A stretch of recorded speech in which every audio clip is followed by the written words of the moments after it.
Otto von Bismarck was born to a wealthy family in Prussia in 1815. His aristocratic upbringing offered him an easy opportunity to enter politics.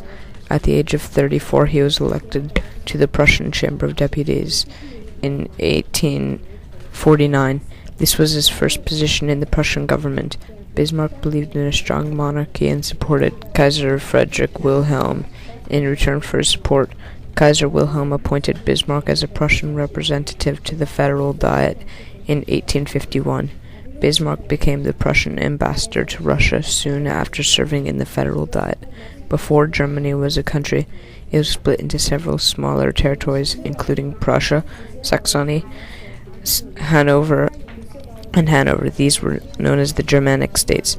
Bismarck wanted to unify the Germanic states to create one powerful country. He thought that if all of Germany was unified, it could become a major European power.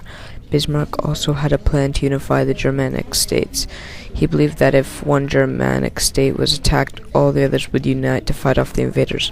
But the hard part was to get war with another country without making Prussia, which was the state Bismarck was in, look like the one provoking the fight. The other Germanic states would not unite to help a war Prussia started. In 1862, Bismarck was elected Prime Minister of Prussia.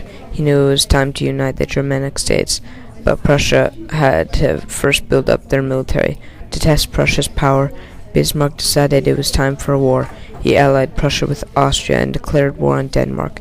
Denmark was a small and relatively weak country. Austria and Prussia easily beat it. Prussia gained land from this war. After this war, Bismarck decided Prussia's military was good enough for the war he had in mind, a war he hoped would unite the Germanic states. This war was going to be with Austria, but as mentioned earlier, Prussia could not be the one starting the war. It had to be a different country starting the war.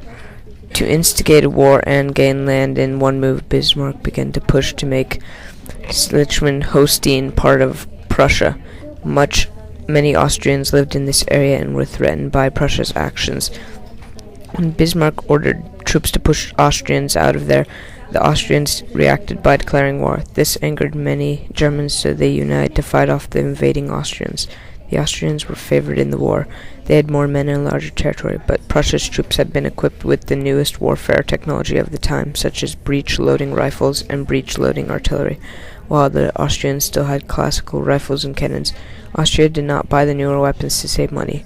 This gave a huge advantage to the Prussians. With the help of technology and great tactics by Prussia's generals, Prussia won the war. Although they had a great victory, the Germanic states were still not unified. Bismarck needed a larger issue to unite all of the Germanic states. Bismarck wanted a war with France, which was under the rule of Napoleon III. To get France to declare war on Prussia, Bismarck edited a letter from his ambassador to France. He changed the letter to make the French look bad, then he had it published all over newspapers in Europe. This infuriated the French. They were already annoyed with Prussia, and this outraged them. On June 19th, 1870, France declared war on Prussia. Most European countries thought France could easily crush Prussia.